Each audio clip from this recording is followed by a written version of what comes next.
আজকে অনেক দিন পরেই না বাড়ির সামনেই হাঁটতে হাঁটতে চলে গেছিলাম পাটুলিতে। এই তো সেদিনকারে কথা। এখান দিয়ে রাত্রি 8টার সময় না একা একা যেতে একটু ভয়ই লাগতো।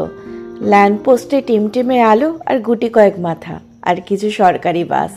এখানে বসে যে আড্ডা মারবো এসব কথা ছিল তখন হয়তো সুদূর অতীত।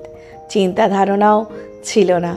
আর দেখো, চোখের সামনে তৈরি হয়ে গেল একটা উপনগরীতে, যেখানে ছোটোখাটো বাচ্চা থেকে বয়স্ক বৃদ্ধ থেকে কপোত কপোতিদের প্রেমের আড্ডাখানা।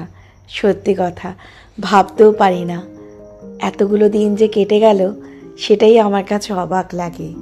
পরিবর্তনশীল হওয়া তো ভালো, পরিবর্তনকে মানিয়ে নেওয়া ভালো, কিন্তু মনের কোণায় না একটা দাগ কেটে গেছে। এতগুলো বছর তো কেটে গেছে, সত্যি কথা হাতে হয়তো আর বেশি সময় নেই, তাই হয়তো এই দিনগুলোকেই এনজয় করে নিতে হবে, তাই নাকি?